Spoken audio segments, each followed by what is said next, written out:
Hi, welcome to Mom's Basement Streams. I'm Aaron, and today we are going to be going through a replay of mine that got me a 5-0 using a Faerie-Blade list, Esper specifically. Now, let's go over basic premise. Point fairies. You have a better Blossom. Makes a 1/1 black fairy rogue token with flying at the beginning of each of your upkeeps, and you lose a life. That means you pretty quickly get to overwhelm people with geometric damage. And once you jam one of these, you get to hold up counter magic in the form of Spellstar Sprites, or Cryptic Commands, or Force of Negations, or Drowning Locks, or whatever. Or just remove their guys. Now, we have the Stoneforge package. Stoneforge lets us tutor up a Batterskull to make a 4/4 lifelink Vigilance, or a sword. Okay, so we're smashing two decks together. Why? Well, the issue with both of these decks is that they have the tendency to draw the wrong half. So you end up getting your Stoneforges, or you end up finding your equipment but no Stoneforges, and you're like, ugh, that's awkward. Alternatively, you find your Spellstar Sprites and no Bitter Blossoms, and you're like, ugh, that's awkward. By putting both of these packages together, you end up having a much higher chance of getting your turn 2 2-drop threat. And these are both highly compact and very effective threats on turn 2.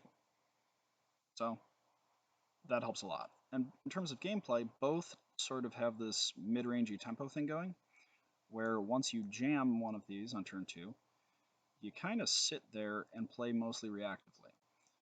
So they have some really nice synergies.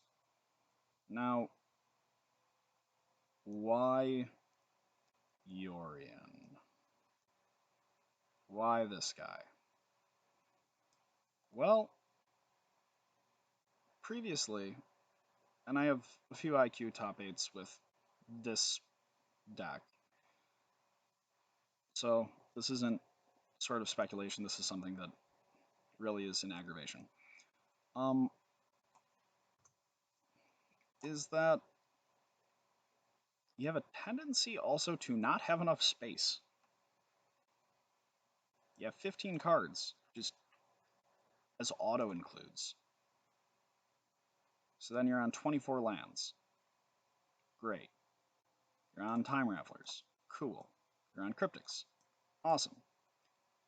Suddenly you have like no space available. And that makes it kind of awkward. It makes it really awkward. So finding a good 60 card list was kind of a pain in the butt. But switching to an 80 lets you do all the same things, but also not draw duplicates, because that was another problem both of Stoneforge and Bitter Blossom have, is drawing multiples sucks. 80 cards, you're not super likely to draw multiples until it's a point where you don't really care. And that's kind of nice. So that helps, but why Yorion? What does it get us? Well, I'm glad you asked. So I'm just pulling aside all the cards that benefit from being flickered and putting them into a stack.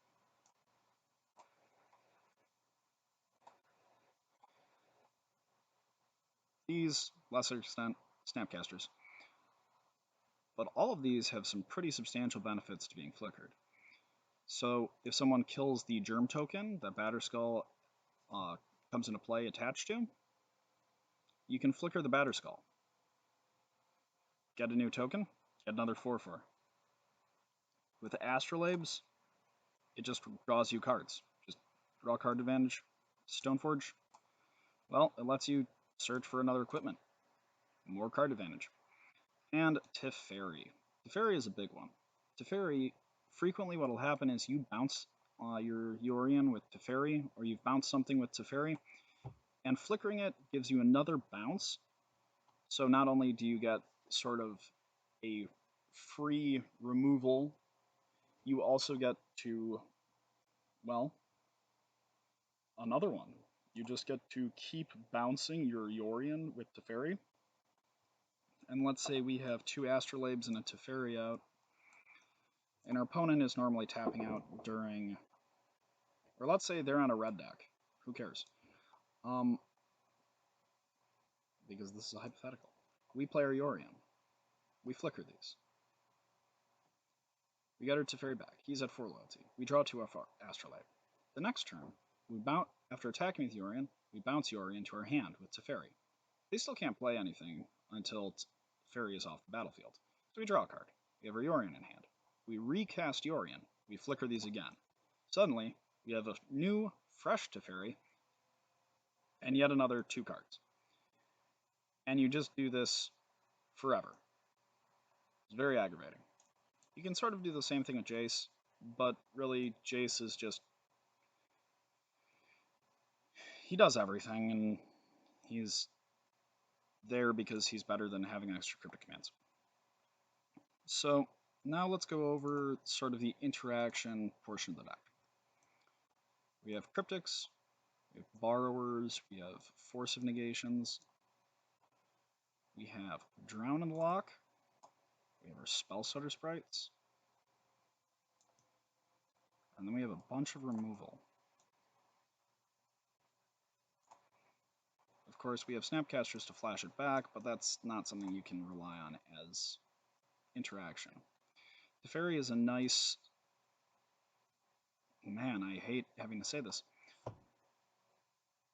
It's a nice prison element that reinforces our tempo plays.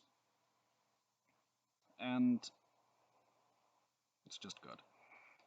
So we have a lot of interaction that's very efficient and high utility. So with our low cost threats, that's normally gives us a lead in a lot of matchups. And our Planeswalkers help a lot with control, even though control is already pretty good for us. So then let's sort of go over our cantrips, because it's actually kind of important. Astrolabe, it's a dumb card. I'm recording this on the 17th, so I'm hoping that by the 18th, this card is banned in Legacy. And I wish it were banned in Modern as well. It's just so good, and I hate it so much. Why split between Opt and Thoughtscour? Well, sometimes we need to be able to have a bit more selection. Opt affords us that. Really, this deck needs like Ponder or Preordain, but Wizards is never going to unban those because, look, having an 81st card gives you less consistency than a cantrip? Or not an 81st. An 8th card in your opener gives you less consistency than a cantrip? I don't know.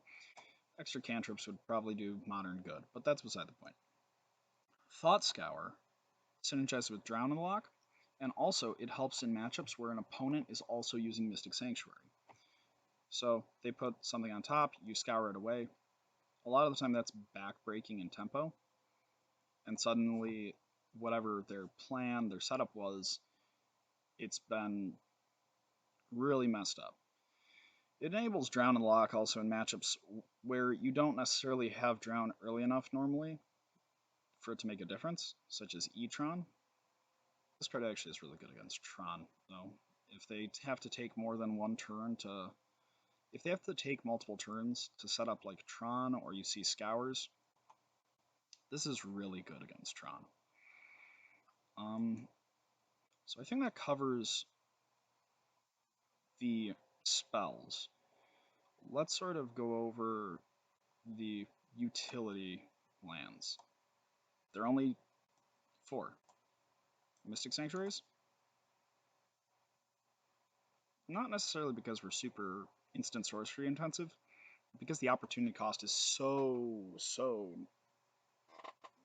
okay, not technically non-existent, but it's very low. There's no real downside to running Mystic Sanctuaries a lot of the time, at least relative to the upside. The upside being casting timely reinforcements like 6 times against burn. The Castle Vantress is just sort of a nice, free card Synergizes very nicely with Sword of Feast and Famine. Attack, scry, untap lands, scry if you need to again. Very helpful. Yeah. So we're on a Drowned Catacomb and a Glacial Fortress. Technically speaking, this deck should be on 15 fetches. For anyone at home who thinks that 15 blue fetches is unreasonable, I agree. But the deck needs to be able to get consistent blue mana for Mystic Sanctuaries, so this Drowned Catacomb should probably be another Scalding Tarn. Or at least that is what my experience with the deck has taught me. There are a number of games in the following matches where you will see me lose because I have a Drowned Catacomb instead of another fetch. And you can't really run non-blue fetches because otherwise you can't get basic islands to sword the Mystic Sanctuary. So, I suppose from a monetary perspective, there is a very, very, very real cost to running Mystic Sanctuary. But let's go over the sideboard now. Each of these is pretty swift to go over. Yorion, he's our companion. Fatal Push, you need it because you have to be able to beat the burn and aggro decks. And they don't really run cards that have high enough CMCs that Celestial Purge or Aether Gust are particularly worthwhile against them. Yeah, take 2 mana to answer my Goblin Guide or my Swift Spear or whatever. It's not a good deal. So Fatal Push lets us get some extra removal. Purge is really good against the Obosh decks, as well as Jund. It's just very high utility. It's a clean answer to Renin 6, which the deck needed. Disenchant, I'm honestly not sure why I have Disenchant in here instead of something like an Engineered Explosives, but I do. I'm going over the list that I did well with, not necessarily what I would run currently. This would become an Engineered Explosives. Aether Gust. It's really good when your opponent is spending 5 mana to cast a Glorybringer, or 6 mana to cast a Primeval Titan, or they're playing something that's fairly situational like a Choke. Because Aether Gusting a Choke a lot of the time means you give them a choice. Do you want to take the turn off doing nothing to recast that Choke, during which I may have more counter magic, and you sort of lock them into this mix-up where they have to make a decision. And them having to commit to a decision in advance normally gives you plenty of time to figure out how you want to approach the game from that point on. Collective Brutality, use it against combo, use it against burn, use it against company decks. It's just good. Dovin's Veto. It's just an uncounterable counterspell. It's nice to have. Not anything particularly ridiculous, but it's really good. Timely Reinforcements. We're on 3 of this guy. Prowess is a very bad matchup. Burn is fine. Prowess, no. The Seal of Fires end up preventing you from really getting to use Stoneforge effectively, because they just constantly kill your Stoneforge Mystics. So in order to cope with that, we have Timely Reinforcements to keep us stocked on life until we can stabilize. Force of Negation. This should probably be in the main over a Snapcaster Mage. Yeah, it's just use it all over the place. Extinction Event. This is the one that's going to probably raise a lot of questions. Why this over Supreme Verdict? Why not use a 4-mana Plague Wind?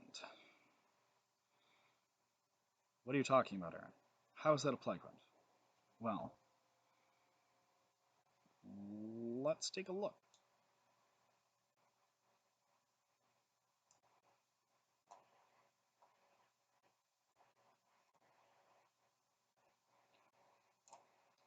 Here are odd numbers. Here are even. most of the time Extinction Event is one-sided. The creatures we tend to care about are normally odd CMC, such as Mantis Rider, or your like critical mass of mana dorks.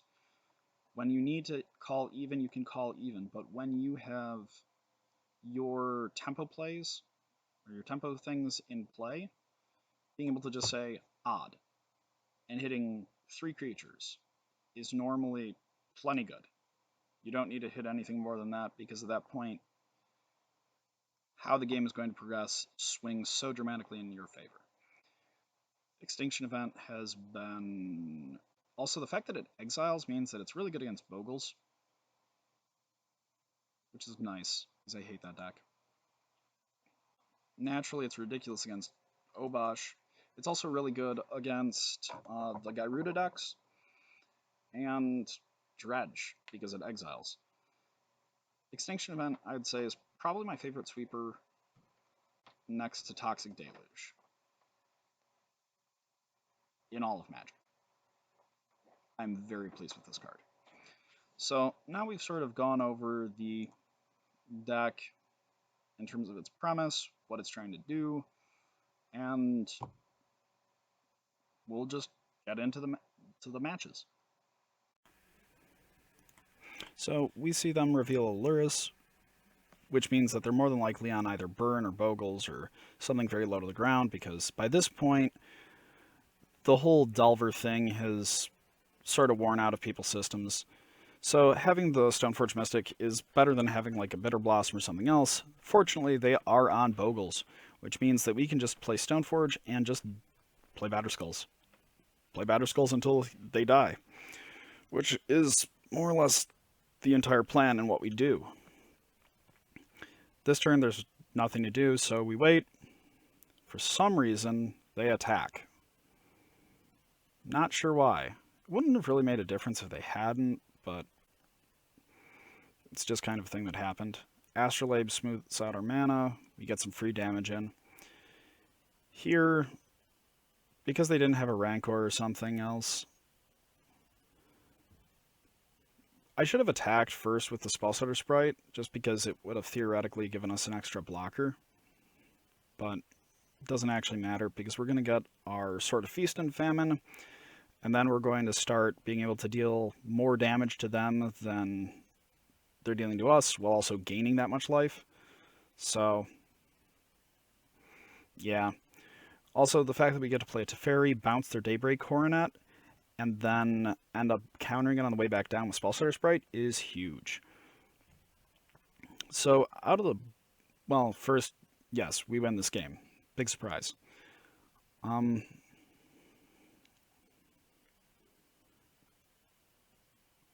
Yeah, Yorion gets pretty large.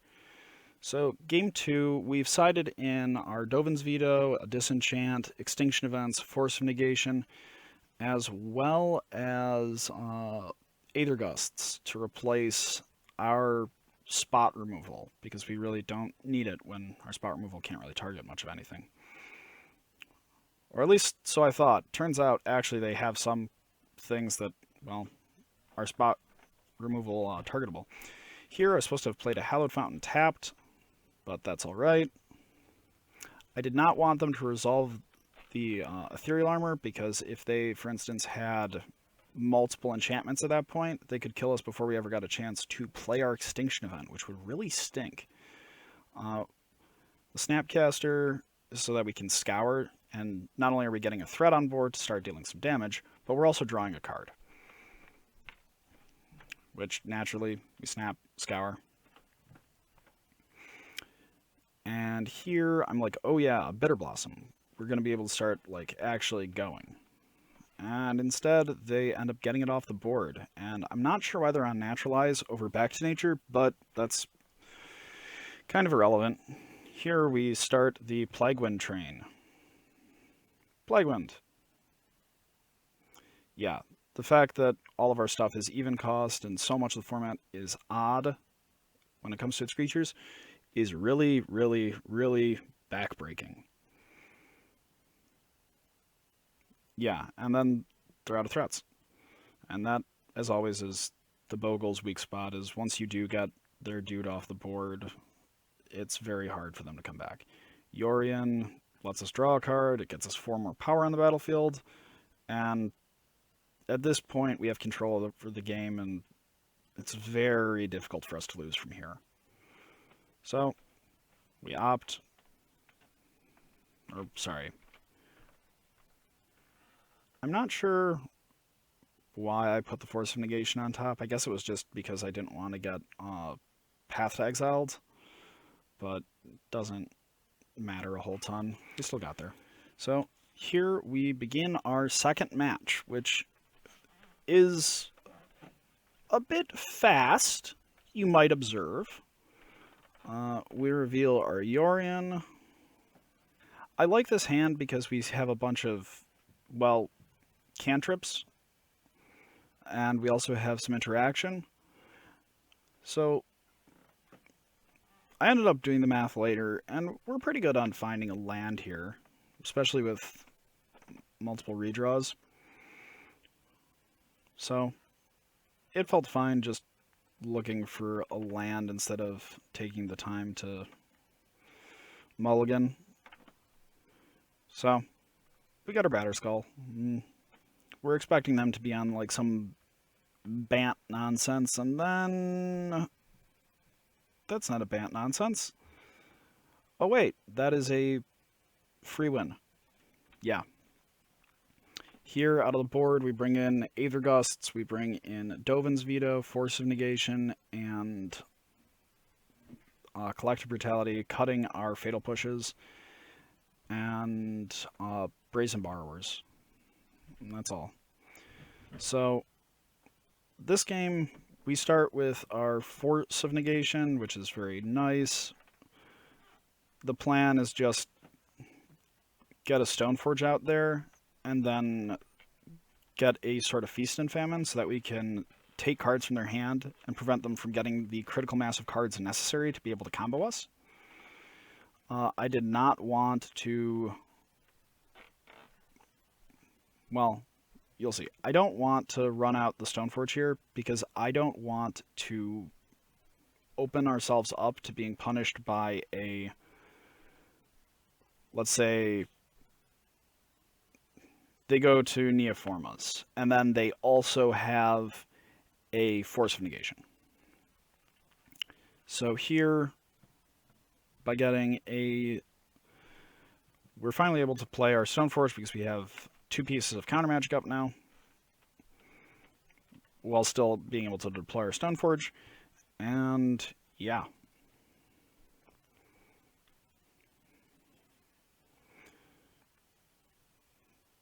I also don't run out the Spellstutter Sprite because I don't want to potentially waste a threat. Seeing that Thought Scour actually was huge, because the Scour ends up giving us the opportunity to counter, say, an Eldritch Evolution. Here's where we run out our Sword of Feast and Famine.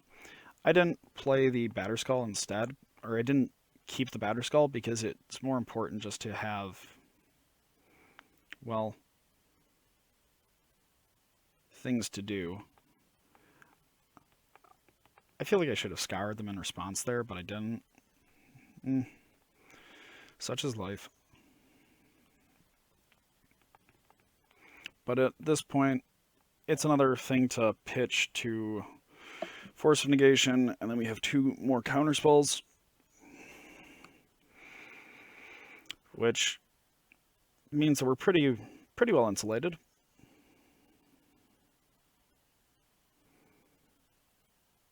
So we go for the Drown, they go for the Veil, Spell Stutter, and then we blow them out with a Force of Negation, and that is the match. This is the 3rd match. At this point, we are doing pretty darn well. And we win the dice roll, and it feels good. And then sort of having to keep the Mystic Sanctuary, but the hand is okay. that is where it's like, oh no, they are not on E Tron. E Tron we can beat by playing a Stoneforge Mystic. This, less so. And all in all, it's like, okay, well, we have sort of a vague way of not losing here. And we're like, oh yes, we have a Force of Negation. Now the issue with having that Fatal Push in hand is that Fatal Push is not a blue card, it does not answer Wormcoil Engine, it doesn't answer Ulamog either. So we're sort of in limbo. Like, what exactly are they going to do? We can stop a good chunk of their plays, but we don't necessarily have answers for things that we need to. So here they end up playing a Karn, if memory serves. And that is something Force of Negation is actually really good at answering, is a turn 3 Karn. Now here I sort of got a little antsy by down-ticking the Teferi because I see the Astrolabe. And while there's some validity to that play, it's not doing what we need. It doesn't advance really our game plan. It's sort of, I need to do something, as opposed to just sitting and playing reactively like we should. Which means that this Wormcoil is a big pain in the butt. As is the O-Stone. So we run out the Batterskull because, well, the plan is to force them to use the Oblivion Stone. That way we can at least Fatal Push the token. We can Fatal Push the token, we can sort of do something, and then they crack the O-Stone and play another Wormcoil like monsters. The second Wormcoil is not something we can actually beat. Now, in terms of sideboarding, we bring in Dovin's Veto, Force of Negation, and Disenchant.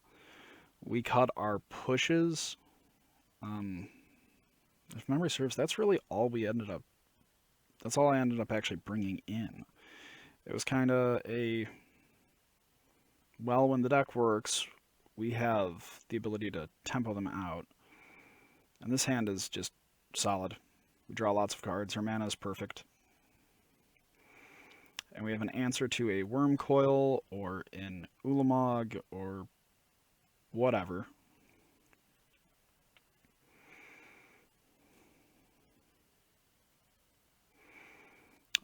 And since I didn't want to fight over the Ancient Stirrings because it doesn't really do us any good. Ancient Stirrings is kind of like, they aren't guaranteed to hit it, and here, this is worth fighting over. They can't Veil because they don't have the right mana for it, and then we sort of just get our Cryptic Command situated, and we wait for them to do something. Like, it's not a particularly exciting matchup, but it demonstrates the Faerie-Blade deck capabilities pretty well as to what it can and can't sort of hang with. Like, these bigger... Like, what they're doing. We're able to deal with it pretty cleanly. And we don't have to spend a whole ton of life to be able to do Cryptic Command things, which is really nice. I'm trying to remember what I do here, but I'm pretty sure I end up making some very aggressive plays that I totally disagree with in hindsight.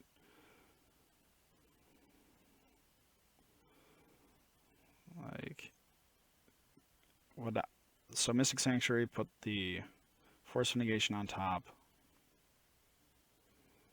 Okay, yeah, that is a fine play.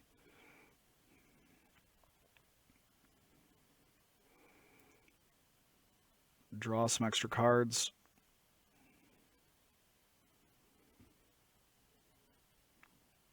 Ah, yes, I remember. Here's where I start screwing up. Like, that's where I was supposed to have fetched, gotten the Mystic Sanctuary to put the Cryptic Command on top first, and then use the Teferi. So that was just a huge, huge gaffe.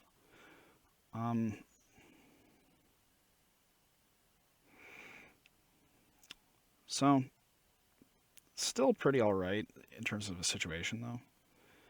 Because we have more or less exactly what we need. Now, here's sort of where it's like, well, what do we want to do? We let the Bitter Blossom make us a token to block. Question is, do we take some damage from like worm coils and stuff? How do we want to approach this? Obviously, we're going to uptick Teferi, but we want to get to 4 with the Teferi. Oh, that's when they attack the Teferi. And it's just really important.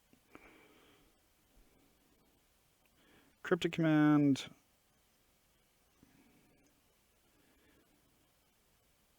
Yeah, bouncing the Teferi is fine here because, well, it lets us get a sort of tempo advantage. Yes, this is where we get our Feast and Famine beat-in.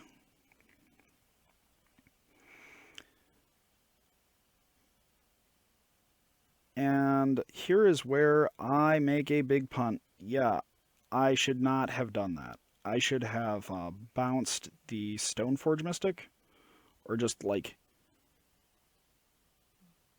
done literally anything else other than replaying the Yorion. Just anything else. Admittedly, the only thing I was really scared of at that point was an Ugin, but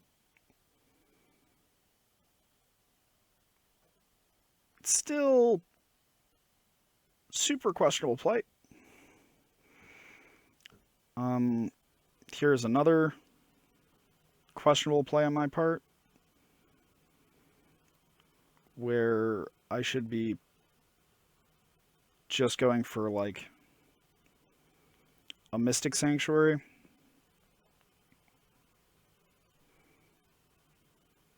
I'm not sure why it's... Sometimes the replays are a bit of a pain in the butt.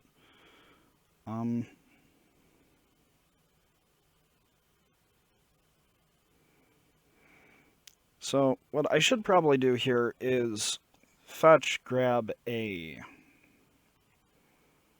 Mystic Sanctuary.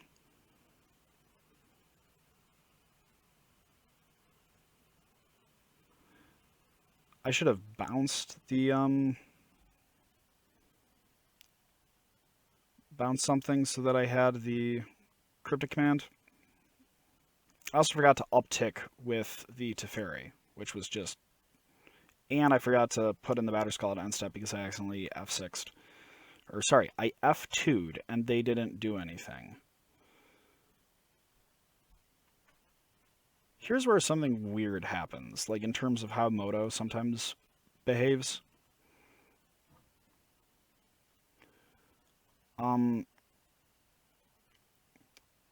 Like, I was trying to spend mana at this point, and it wasn't letting me. So I'm naturally thinking, huh, oh no, is my MTGO crashing?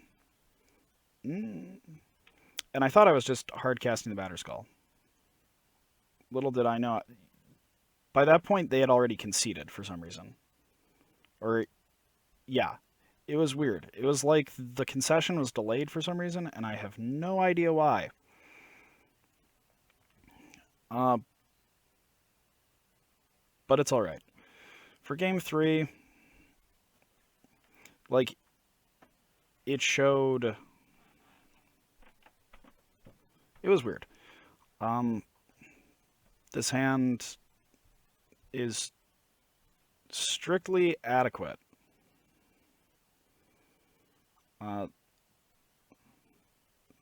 They keep a 6-card hand that probably has like a whole ton of like tutory type stuff.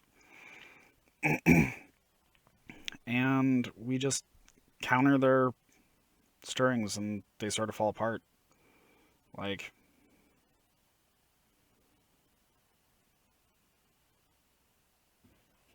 yeah, that's where they concede.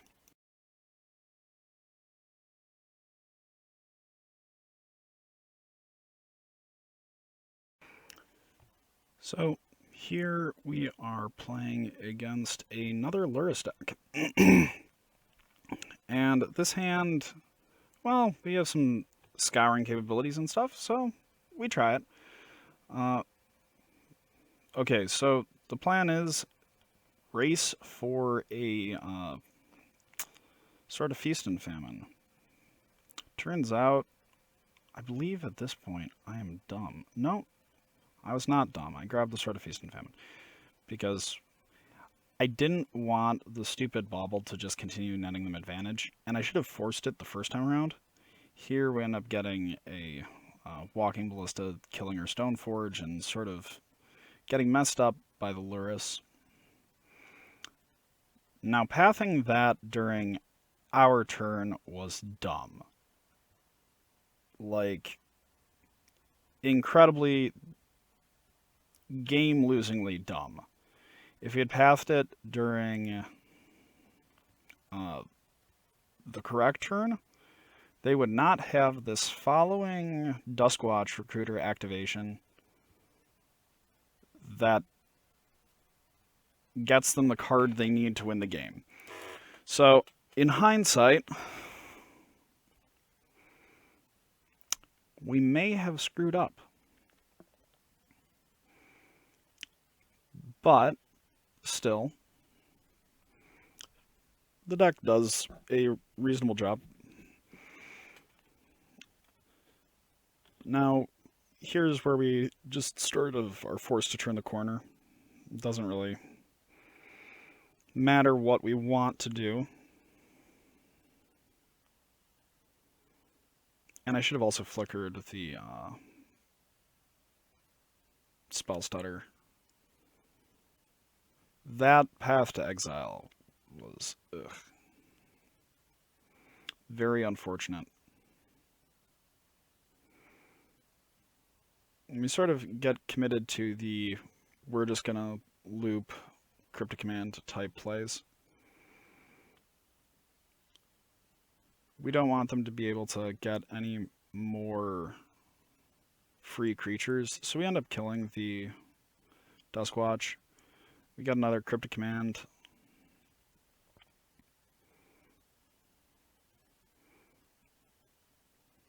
Here's where it's kind of like, well, we're forced to race.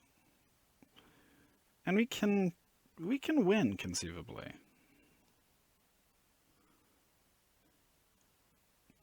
If only we hadn't screwed up when to path the Lurris, but because they would be 4 cards less deep, and, well,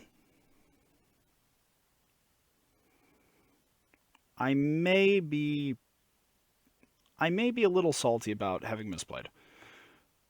Other hand, get in there with our spell stutter, put him to 1,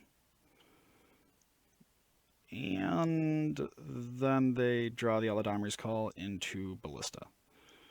And we die. Out of the board, we end up bringing in our extinction events. We bring in Aether Gusts, Fatal Push, and Brutality.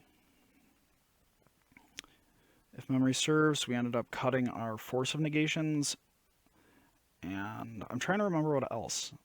I can't actually remember what else. But like this hand, no really good turn 2 play, but it's interactive. We have a bunch of different things we can do to sort of advance our game plan. Then we see the card that's really, really good. And yeah, we see a Drown in the Lock, and that's pretty alright. And then we have a Teferi. And since a lot of the time these decks are very reliant on having the right amount of mana early, if you can stop them from getting it, it can sometimes just be, well, I suppose you lose here. Mastery of the Unseen, I had no idea what it does. Literally zero. But I felt really good about the fact that in terms of just raw cards, we were so far ahead. Also, I should have played the Snapcaster, not the Spellstutter Sprite, earlier, because the Spellstutter would have insulated us from a potentially devastating Veil of Summer.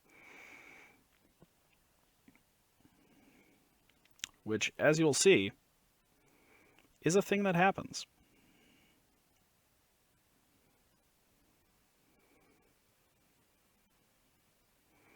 So, naturally, we can't get another,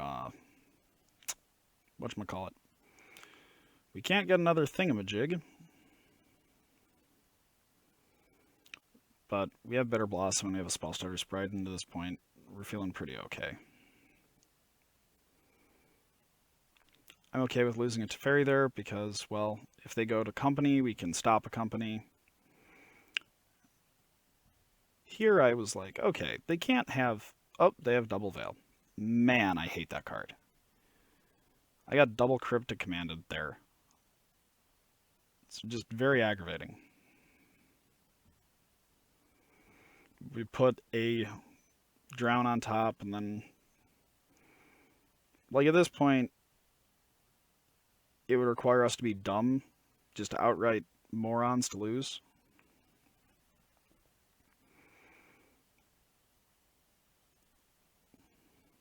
Like, here we get to beat in, and then we flash everything out with Yorion and put it back into play. And we're just kind of netting an insane amount of advantage just off this one card. Like, look at how ridiculous that is. That is a Teferi activation and 2 cards for 5 mana. That's a really good rate. Now we get to the last game.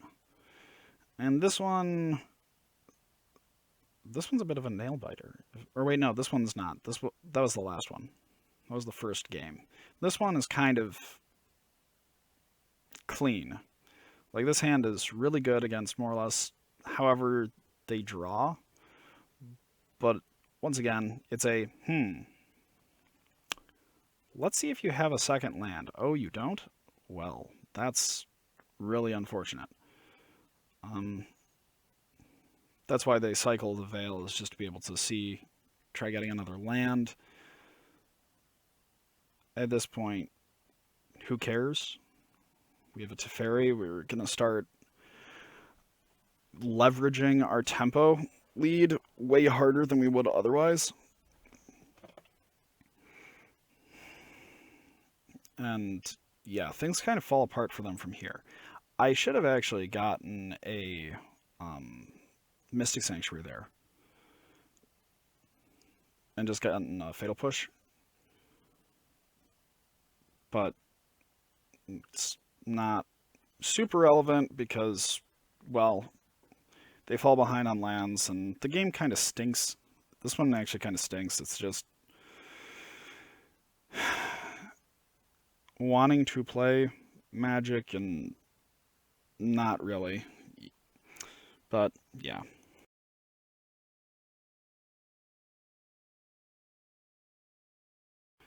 Now this is it. The match for the 5-0. And it's, I'd like to think I played okay, especially while playing against someone who's so good. But on the other hand, man, did I kind of screw the pooch at several points. I see the Yorion, and I'm like, crap. So, rampant growth, or not rampant, whatever that growth is, is just extra copies of Astrolabe, which means I hate it. And here, they've 6'd through their turn. The reason being is that I have no possible play yield at all. And so this isn't like a super infrequent thing that happens to me, is that people will just F6 and MTGO isn't the best about, oh yeah, it's so-and-so's turn. So that's kind of a stinky thing that happens. Here, I actually think I made a reasonable play. Retain priority, fatal push. I should have actually just run out the Brazen Borrower here instead. Or run out the Brazen Borrower the next turn instead. Because I wouldn't necessarily need to kill the goose during this turn. Yeah, it's like, it was definitely loose play.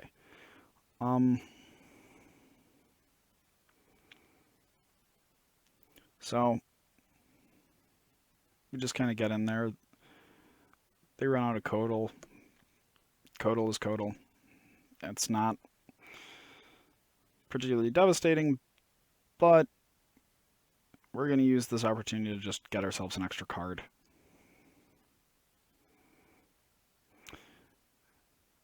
Uro is kind of ridiculous. And as you can see, this is the reason that I should have been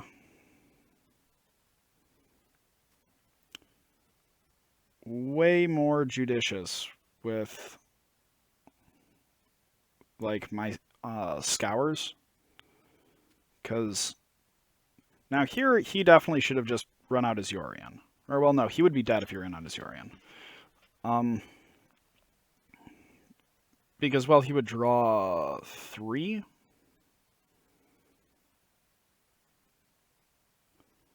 Yeah, he would draw 3, but he wouldn't be able to do... He would be dead. That's where I should have played a Brazen Borrower, or attempted to play a Brazen Borrower. Really, I should have just been trying to play the Brazen Borrower much sooner. Because at absolute least, I would have gotten another 3 points of damage in before now.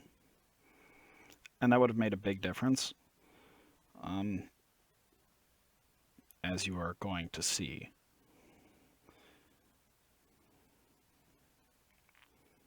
Here is definitely... This one's a big misplay. On my part. But man... The 8 Astrolabe deck is... I also should have responded to the fetch with a Fatal Push. Well, they didn't have 3 mana up in case of a... Whatchamacallit? Whew. This is embarrassing. Archmage's Charm.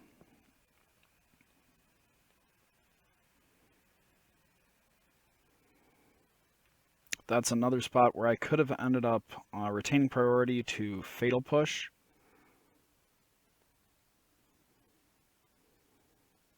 And then gotten the Fatal Push back. Here, this Thought Scour is... That was such a bad Scour. Like, there was no reason to do that. And there was also no real reason to get the... Well, the Batter Skull, I guess, is fine. I think a sword there would have been just so much better. Obviously, the same thing with the... Holding the Scour here would have prevented a... Well, our opponent is at 2 life, so earlier having run out the Borrower instead of Fatal Pushing the Goose during our turn would have left them dead here, and the game much more in our control. Wow, Jace is so good. It's like he does a lot of things. Fetching lets us get a Fatal Push, play, kill that.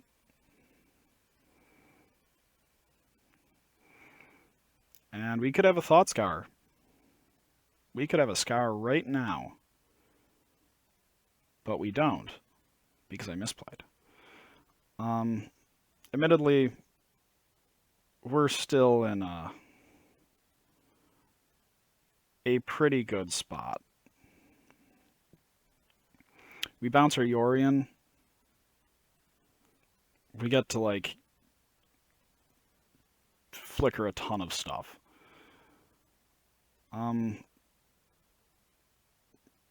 Draw a bunch of cards. Kill their Uro. Yeah. Also, at this point, I was sort of just guessing that they weren't on Galv Blasts. It was a read. And here's another thing. I screwed up the sequencing here. I was supposed to have put the Astrolabe before the Stoneforge, but because I wanted some cards, c'est la vie. But we're still, like, this is still a very good position, and he made a misplay, I made a misplay.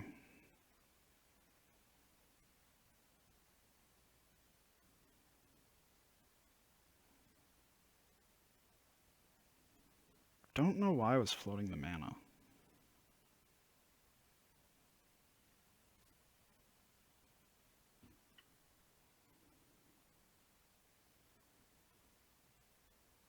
Yeah, I'm not sure why I floated that mana.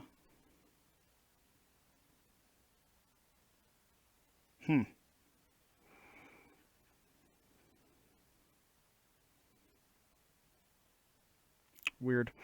Anyway, game 2, we ended up bringing in Fatal Push. We brought in Dovin's Veto. We brought in, I think it was just those, actually.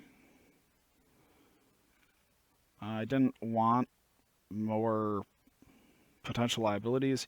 Here, only having blue fetches is a bit awkward because, well, we could have both our Stoneforge and our Bitter Blossom live, but fortunately it works out for us here. Once again, I'm not using the Thought Scours to punish plays like I should. As a frequent occurrence in this match. Here, I actually got to make a really good play. But this list, this Urza list, is actually really cool. It's using Lurris in the main deck. And that's definitely different. So, I also probably should have used the Misty there to fetch for the Hallowed Fountain. Normally it doesn't matter a whole ton. So here we get to force them to use the Nihil Spellbomb, and then we get to Fatal Push, and so we have one in the yard to be able to get with future Mystic Sanctuaries. Which made me feel very smart. It's kind of cool.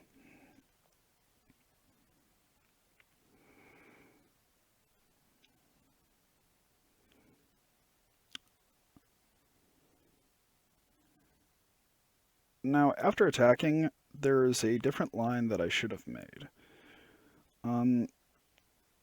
Naturally, not doing anything about the Snapcaster is probably what you want to be doing. I definitely should have played the Bitter Blossom here. Because if I had played the Bitter Blossom there, they're forced to stop the Bitter Blossom or let it resolve. And if they let it resolve, that Engineered Explosives, they have to crack it sooner. And them having to do so is pretty good for us.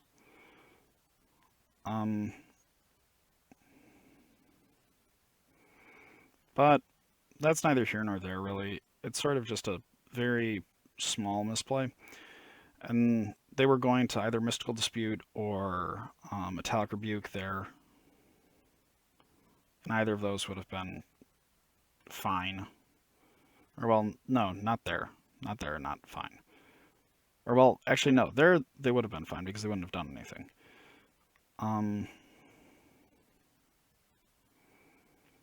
This is a spot where I should have just run out the Brazen Borrower.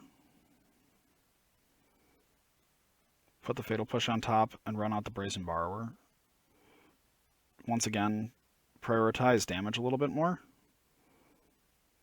But I'm a dummy.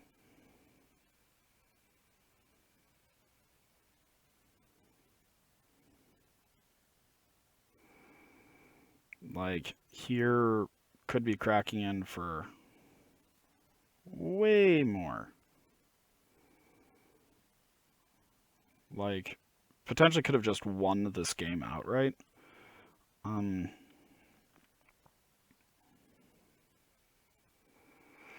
It's interesting that for a while there was an issue with actually the way that Lurris worked with engineered explosives, because it would let you cast it.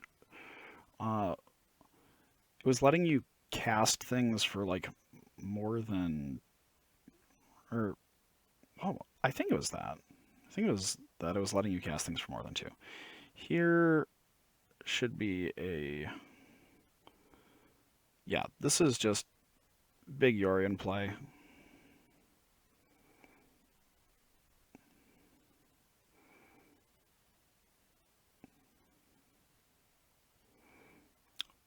I'm trying to remember, is this where we, yeah, I think this is where we got engineered for 3. No, I was wrong. But if we had the Brazen Borrower in play, once again, we definitely would have game here.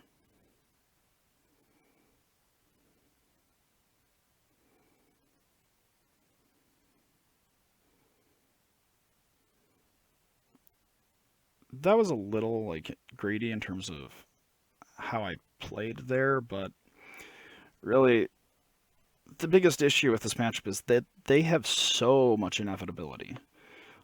Because Urza and Uro are just very potent cards. EE4-3. It's a bit of a headache. By bit, I mean like exceptionally aggravating. This is one of the few spots where I think that was like correct to be that aggressive with the Brazen Borrower. But once again, if we had played as aggressively as we should have, we wouldn't be in this spot. Fortunately, because they're running low on time, it's like, well, we should just be able to get them on the clock. And I know that sounds scummy. It is a little scummy. But ultimately, I'm not feeling too bad about it. Like,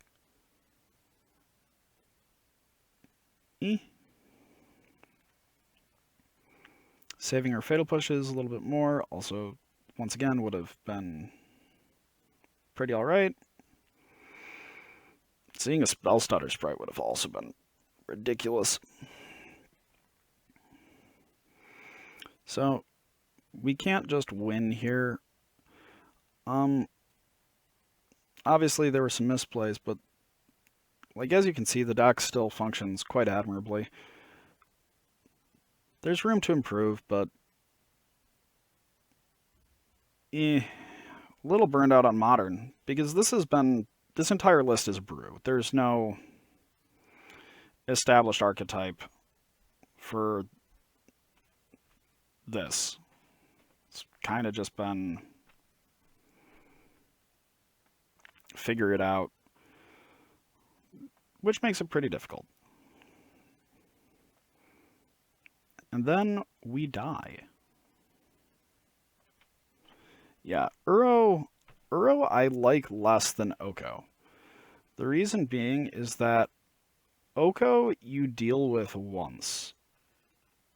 There's no recurring, constant stream of Okos. Uro, even in Legacy, even with you when you have Pyroblast, he's pretty miserable. So this hand is really, really good, and I would not have been surprised to just win with this hand outright. Admittedly, we do kind of do something a little scummy here, but I think we would have gotten it anyway. Rather than waiting till upkeep to path, we path here.